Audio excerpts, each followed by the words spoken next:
Coming up on AgweekTV, USDA announces trade aid for farmers will get reaction. We'll find out what role FSA county committees play in farm programs. I'm here at NDSU looking at what might be the future of weed control. And we'll get insight on how high the weather rally could push grain prices.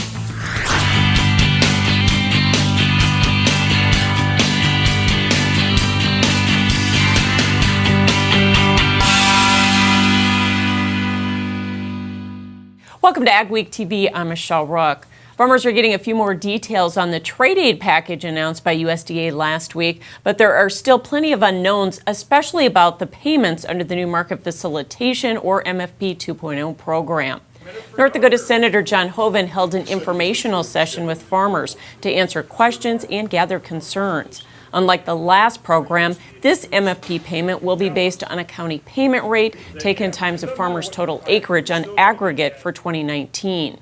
USDA still hasn't provided the formula for how county rates will be figured, and Hoeven says it won't be released for several weeks. And it'll be one payment rate for the county based on the impact on the crops that are grown in that county from the trade negotiation, from the trade battle.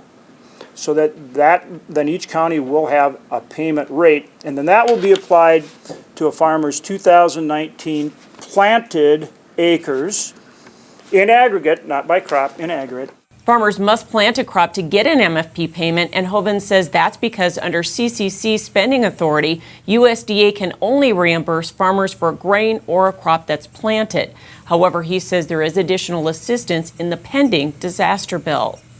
And there's $3 billion in the disaster package that can be used for agriculture. He says the disaster bill was already approved in the Senate and will likely pass in the House. The Ag Secretary can then provide an increased prevented plant insurance guarantee or outright disaster payment for farmers that can't plant. The Farm Service Agency will administer the MFP payments, with the first one scheduled for late July or early August. Each county will have its own rate, and so FSA officials say they're likely to build a matrix to figure each farmer's assistance. What we're going to be relying on is that when the producers bring in these reports as far as the acreage that were planted, that we come up with some type of payment rate for that county, and then it'll be different across the state, especially North Dakota. We have diversified from the southeast to the northwest. Deciding between an MFP payment or taking a prevented plant payment will be a complex decision. However, in either case, ag lenders say the assistance will be welcome. It could make a difference between losing money or making a dollar or two an acre. It's big. It's big. The payment rate is anticipated to be higher in states like North Dakota, hit hardest by the trade war, but that is still unknown. That uncertainty is making planting and financial decisions difficult for lenders and especially farmers. In South Dakota, farmers are in a real bind because of the record slow planting pace. Scott Vanderwall farms near Volga. He says the vagueness of the trade aid program plus the unknown about what the prevented planting payment levels will be in the disaster bill have somewhat handcuffed farmers. The MFP is an unknown. They'll make that calculation later and we'll find out in August. Well, that's way too late for planting decisions, and it's really difficult, and it's not an answer that's easily given because it depends on your situation. In North Dakota, farm groups welcome the MFP 2.0 program, but are hoping for disaster payments to come through to make the assistance more equitable. What we'd like to see is, producers that are unable to participate in the MFP program to receive some kind of disaster payment that would be equal to the MFP payment to sort of make everything a level playing field. Farmers have until July 15th to plant and certify acres for the MFP program. Payment rates will be calculated after that date and will provide clarity on assistance levels. The summer driving season officially started this weekend, and it also marked the deadline for getting the rules in place to allow sales of E15 year-round. This included the lifting of the Reid Vapor Pressure Rule from June 1st to September 30th. The Environmental Protection Agency proposed those rules in March and has been examining thousands of public comments on the proposal. However, they were confident in making their deadline. So under the proposed expansion, E15 would be allowed to be sold year-round without the additional RVP controls, and we certainly look forward to finalizing said rule in time for the June 1st start of the summer driving season. EPA's proposed rule also contains RIN reform to improve the transparency of the system and decrease market manipulation. The record slow planting pace continues. Ahead on AgweekTV, we'll talk to an expert about how that could affect markets and insurance. One of the things that Mosaic does really well is focuses on balanced crop nutrition in the premium products that we design. And one of those products is Micro Essentials. But it provides in every single granule a nitrogen, phosphorus, sulfur, in some cases zinc. We added sulfur and zinc with Micro Essentials because sulfur is one of the most deficient nutrients and zinc is the most deficient micronutrient. So our goal is balanced crop nutrition and being able to provide those products to the farmers in the world today. Emerge with confidence this spring, knowing your crops are off to a strong start with a Case IH Early Riser Planter from Titan Machinery. Case IH Early Riser Planters help maximize yield potential with precision seed metering and a flat bottom furrow to ensure consistent seed depth and early uniform emergence. Early Riser Planters from Case IH are available in a variety of sizes and configurations, including high-speed and stack-fold models. Contact your local Titan Machinery dealer today for more information on the latest from Case IH. Advanced Grain Handling is your regional dealer for grain handler dryers, bins, and accessories. With Grain Handler's continuous mixed flow drying systems, you're capable of high levels of grain dryer efficiency on all types of grain, including seed grain. Advanced Grain Handling also carries West Steel's quality stainless steel products for on-farm and commercial grain storage solutions. Advanced Grain Handling has licensed and trained service techs and a licensed electrical shop. Get a hold of Chad Kylo to find the perfect solution for your farm. Big Boy Toys.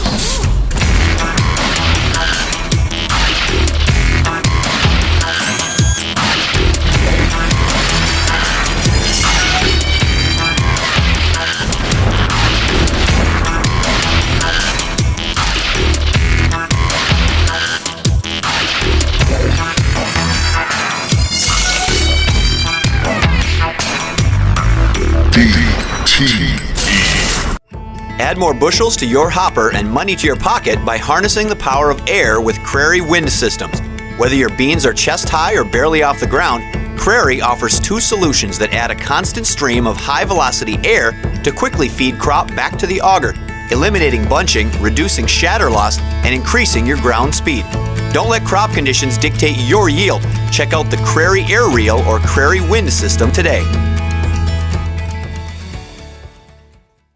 The record slow planting pace continued in the region and across the country this last week with not much relief in the cool, wet weather pattern. USDA's crop progress report showed U.S. corn planting at 58%, the slowest pace on record, leaving nearly 39 million acres left to plant. 2019 planting progress was 29% behind 1993 and 20% behind 1996. South Dakota stands at only 25% planted versus the 90% average, and Iowa is 20% behind. U.S. soybean planting was at 29% versus the average of 66% and the second slowest in history. Again, South Dakota farmers have seeded only 6% of the crop compared to an average of 64%, and Iowa is at only 32%. In the East, Illinois has 14% of the soybeans planted versus the 70% average, and Indiana is at only 11%, 52% behind normal. Weather and these historic planting delays have been causing a weather rally in the markets, and here to talk about that is Randy Martinson with Martinson Ag. So let's talk about what kind of a production loss we anticipate here with the record delayed planting and the possibility of prevented plant acres. You know, we are looking at a lot less acres getting planted. You know, and that's going to be the key, is just how much weather cooperates in the short term, how much guys can get in the field in the next week up here in the northern plains, next couple of weeks for the west or for the eastern corn belt. Right now, you know, we're expecting, on our estimates, I'm thinking 6 million acres of corn doesn't get planted, 2 million of soybeans. And with that, there's no way we're going to get trendline yields at this point. So we know we have to back off on yields. Looking, even just using a 5% reduction brings our yields down quite a bit, and it does tighten our potential stocks estimates quite a bit as well. So you're looking at maybe over a 500 million bushel decrease in production in corn at least. Oh, at least that, yeah. And when you look at it with the combination of lower acres and the lower yield, we could be looking at trimming stocks by $1 billion easily in corn. And I'm looking at possibility right now of about $500 million in soybeans. So whether the weather rally can be sustained now is going to be dependent on weather going forward and whether the funds who have come out of their record short positions start going long in this market, right? Exactly. And right now it looks like the funds are about even in their position. They're maybe a little bit short yet, but they have been unloading their short positions, and that's going to be the key. Now, we've got some critical timeframes and some major news that's going to be coming out. The acreage report at the end of June. We're also going to be looking at the potential of USDA lowering yield in the June 11th report, and I think the funds are going to wait for some of those numbers and weather to make their decision if they're going to go long. And when we say that they've started to go long, we're talking about corn because they're still short in wheat and beans, right? Exactly. It's going to be corn. That's the main market that everybody's paying attention to. So what's your marketing advice now? Because farmers want to take advantage of the rally, but are always hesitant to do so when they don't know if they're going to get a crop. And that is the key right now. I mean, a lot of producers have some grain sold already, and they're wondering what they're going to do if they don't get the crop planted. And some are 50% priced, and they're still looking at some extra bushels. I'm telling guys, use puts right now. I mean, take the safe route, lock in the floor. But buying puts is expensive. You spend a lot on the premium. Then I'm telling guys to look at selling calls up above $5. The potential of this rally right now, we would think would probably be somewhere up in the upper 4s, maybe low 5s. If everything goes wrong yet. So looking at doing something like an at-the-money put, selling 60-cent out-of-the-money call, I think is a good position to go into. Puts on beans too? Puts on beans as well, yeah. That one I'm a little more concerned about where production could fall right now because we just don't know how the rest of the season's going to go. And, beans really, even at a 500 million bushel ending stocks, are not friendly. So guys should really be looking at anything above $9, looking at doing something. Also, give us your crop insurance advice. We're past the last plant date for some of our areas for corn. Most of South Dakota, Minnesota, the southeast corner of North Dakota, it's May 31st.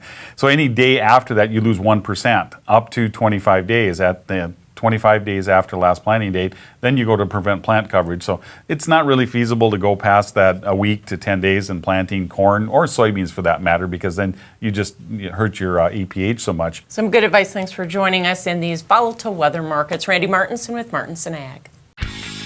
Up next on Ag Week TV, we'll show you how researchers are developing technology to identify and treat weeds. And later, how much do you know about your county FSA office and your neighbors on the board? We'll take a closer look at what they do. When planting season comes around, time is precious and you don't have a moment to waste.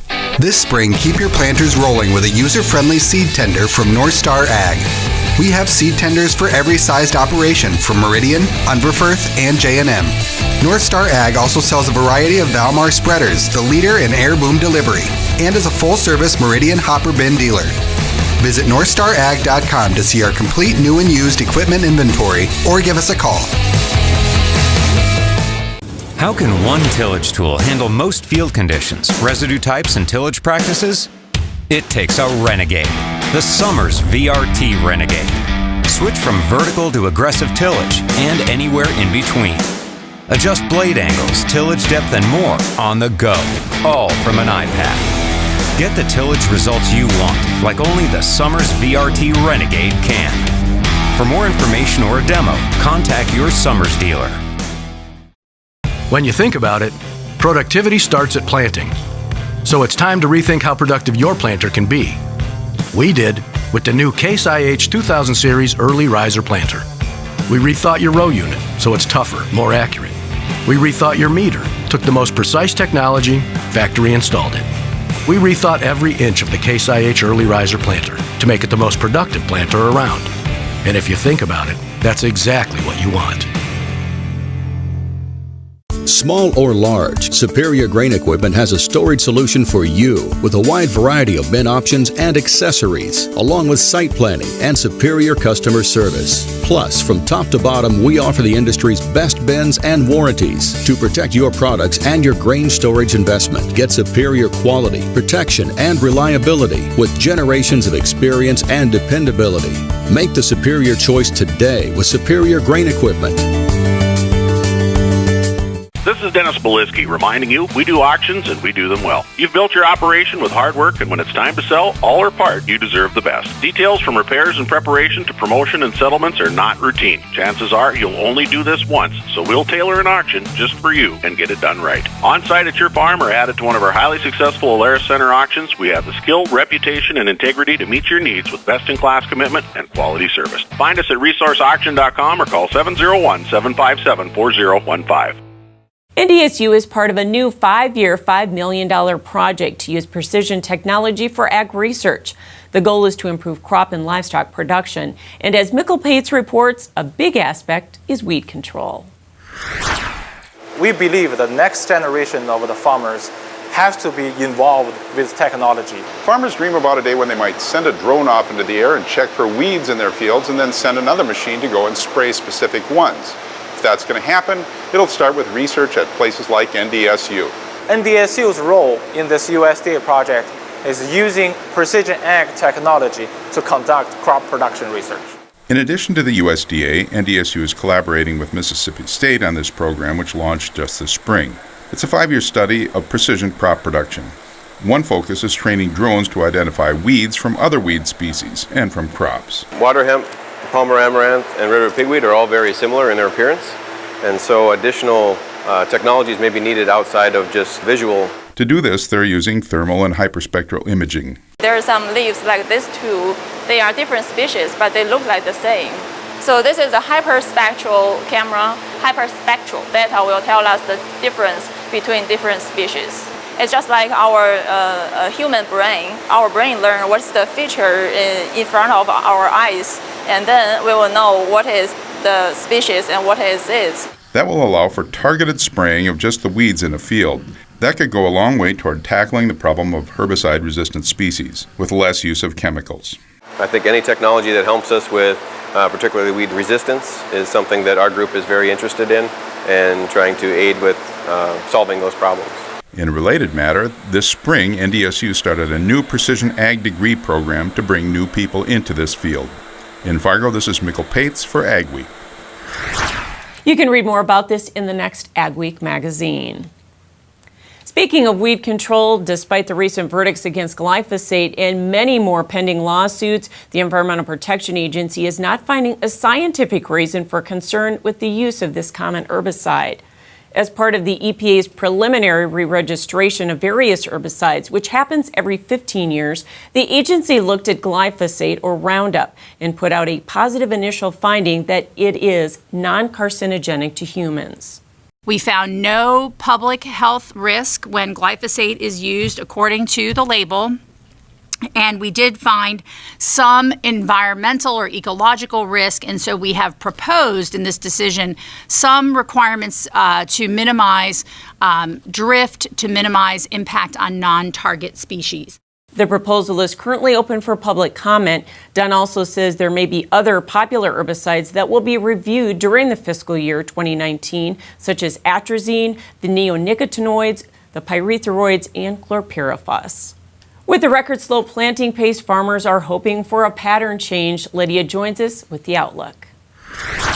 Weather portion of Ag Week now, and we've made it to June, but as you know, planting is far behind schedule, and it has to do a lot with the wet weather we've seen lately. What we've seen lately is a jet stream, specifically the southern jet stream, that's been in a diagonal pattern right across the central and southern plains. That sparked off a lot of severe weather, days after days after days of severe weather. But finally, things are starting to relax just a little bit, so I expect less severe weather as we go into the next couple of weeks. This northern jet starting to make a large ridge over the western and central parts of the country, allowing warmer weather to travel further and further to the north. In fact, much of the country is expecting above average temperatures for the next 2 weeks, except for this little dip in the jet stream here in the northeast corner of the country, where near to below average temperatures are expected. Meanwhile, down further to the south, where a large heat wave has been happening over the past couple of days, things are starting to cool down just a little bit, but of course it's still toasty as we are making it further into summer. The second week of June, this large ridge, you can see just how intense that thing is, allows the warm weather to travel further and further to the north, even into the lower parts of Canada, those prairie provinces up there. Meanwhile, the desert Southwest becomes the focus of the heat into the second week of June. Now, one thing to point out on precipitation, one spot that's been very dry, those prairie provinces. And they're going to continue to stay dry through this week with showers across parts of the Southwest into the Central Plains and periodic showers further to the Northeast. By the second week of June, I think we see a little bit of relief for the wheat farmers up in the prairie provinces, periodic showers and even a few storms, while showers take place further to the south. The Northern Plains starting to set up for a warmer and drier pattern. And that's exactly what we're talking about here for the first half of June, things turning warmer as we get into summer, things drying up as well, which of course is a good thing, but too much of a good thing can be a bad thing. And we're talking about less storms. Steffes Group, selling land and the equipment to farm it since 1960. If you're interested in selling or have questions about our auction process, head to our website at steffesgroup.com to contact us at any one of our 4 locations located throughout the Midwest. You can also visit and subscribe to our YouTube channel to view all of our auction previews and recaps to stay up to date on the market in your area.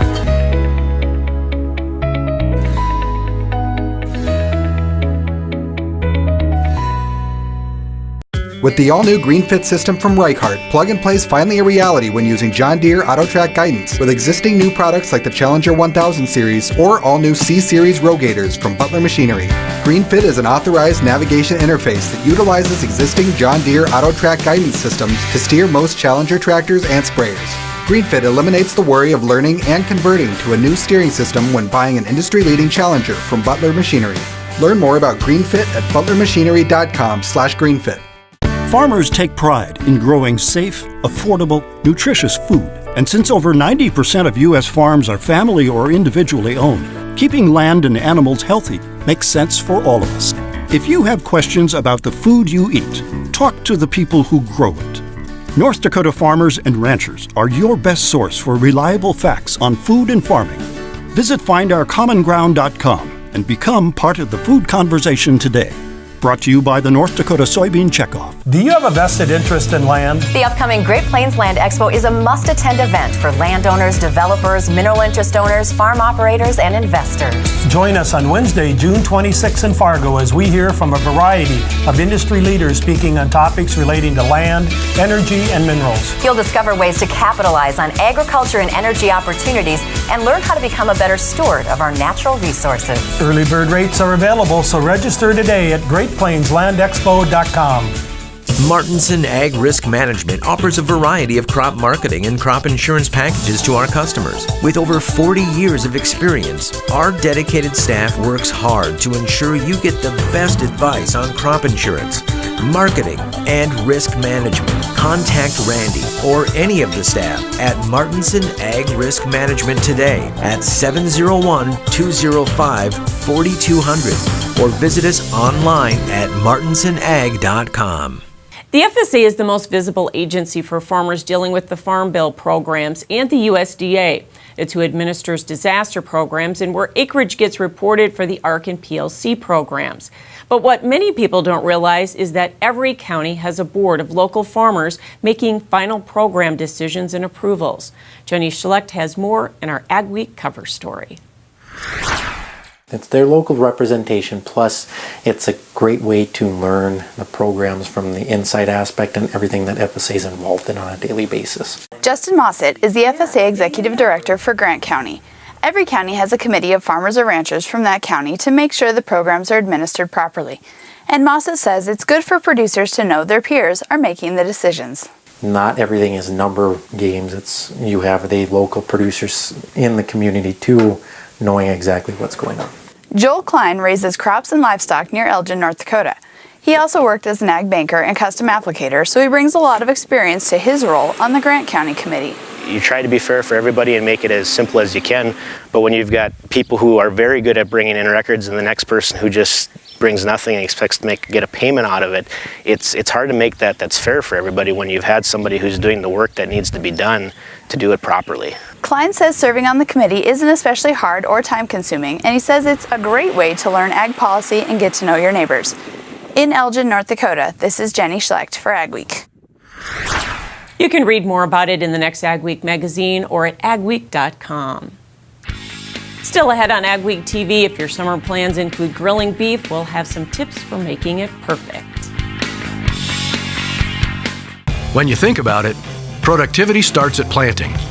So it's time to rethink how productive your planter can be. We did with the new Case IH 2000 Series Early Riser Planter. We rethought your row unit so it's tougher, more accurate. We rethought your meter, took the most precise technology, factory installed it. We rethought every inch of the Case IH Early Riser Planter to make it the most productive planter around. And if you think about it, that's exactly what you want.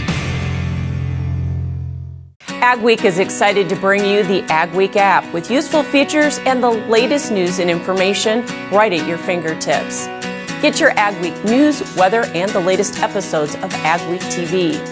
Plus, see real-time information on the futures market and view local cash bids for your crops. Stay updated and take Ag Week with you wherever you are. Download the Ag Week app today.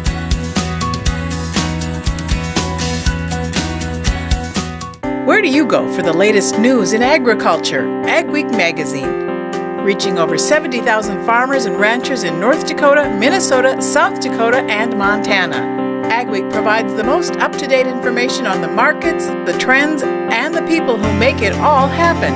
We're your source for news, not fluff. Dependable, trusted. Ag Week. Subscribe today by calling 1-800-811-2580.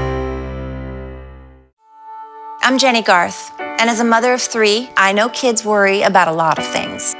Getting enough food to eat shouldn't be one of them. But here in America, that is a real worry for 1 in 5 children. Even though we are one of the most food-rich countries in the world, 15 million children don't know where their next meal is coming from. This is unacceptable, and something the Feeding America nationwide network of food banks is working to solve. Instead of accepting that our country lets billions of pounds of surplus food go to waste every year, Feeding America has made it their mission to help families in need by rescuing this food. Through food pantries and meal programs, the nationwide network of food banks provides more than 3 billion meals, serving virtually every community in the United States, including yours. Join me in supporting Feeding America and your local food bank by visiting feedingamerica.org. Together we can solve hunger. Together, we're feeding America. We just passed Memorial Day, which is the official kickoff of the summer grilling season. Today we share some grilling tips to make sure you and your family have a great beef eating experience. From ground beef to whole cuts, there are many great beef options for the grill. What are some good steaks that I would recommend on the grill would be like a ribeye, a strip loin steak, which is also typically known like as a New York strip steak, a sirloin. She recommends grilling with medium-high heat so the beef cooks slowly and doesn't char. What you really want to happen is that meat to get caramelized on the outside for that beautiful flavor and to have more even cooking. The cooking time depends on the thickness of the cut, but there are temperature guidelines for steaks. What you're looking for is an internal temperature of around 145 degrees Fahrenheit. For ground beef patties, 160 degrees Fahrenheit. And a meat thermometer helps ensure the desired doneness. For more tips, go to sdbeef.org. Another tip is to let the meat rest for about 5 minutes before cutting. Thanks for watching this week's edition of Ag Week TV. Remember, for all your ag news, go to agweek.com or download our Ag Week app. And be sure to follow us on Facebook and Twitter as well. We'll see you next week.